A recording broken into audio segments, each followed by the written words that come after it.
The REIT types, we have the equity, mortgage, and hybrid. So let's define those kumbaga REIT types. So next slide, please. Next. So previous, the equity.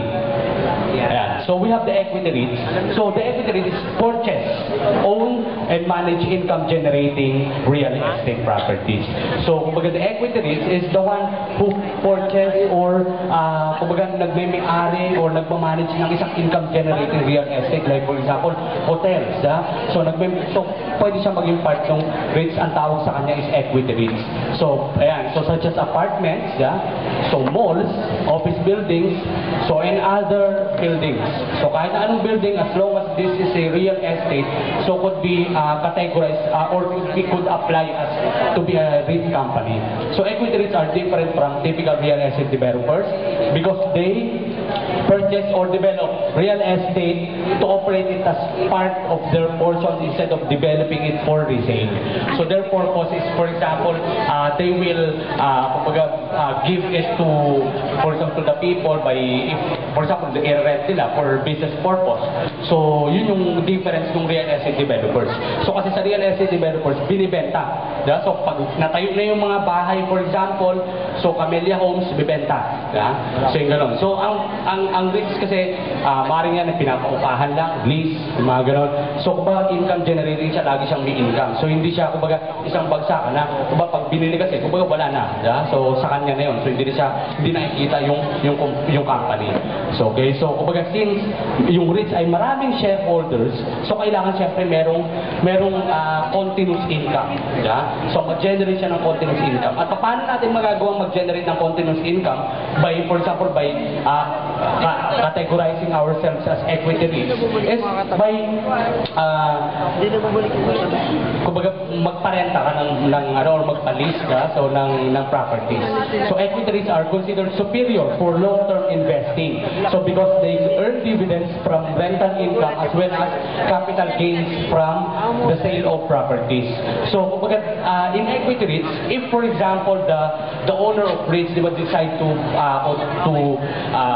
sell the property, so they could earn kumbaga yung amount ng sale of properties. Plus, if you are a REIT company, exempted ka kasi sa capital gains tax. Kasi kumbaga merong capital gains tax kapag for example, nagbenta ka ng property, so exempted ka doon.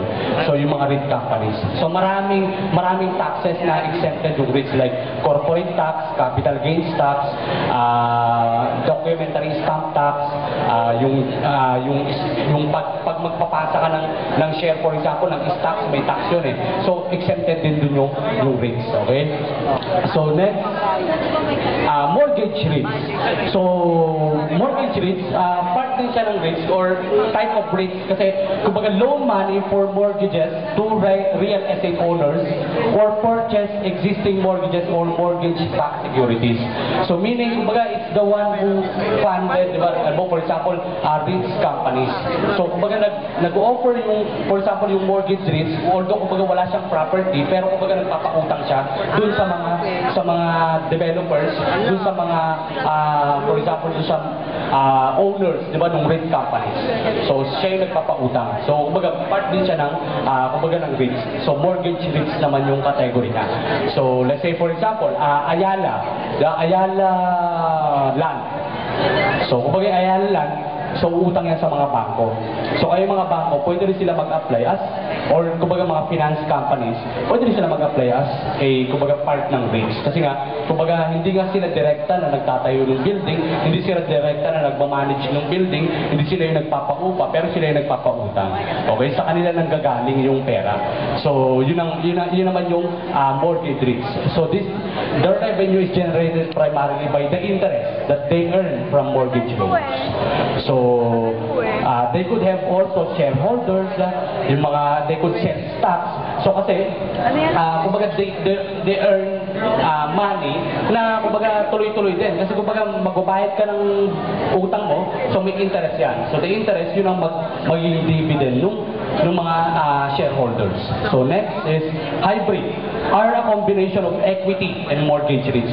So class, kumbaga equity and mortgage REITs are two different kinds of REITs. But ah,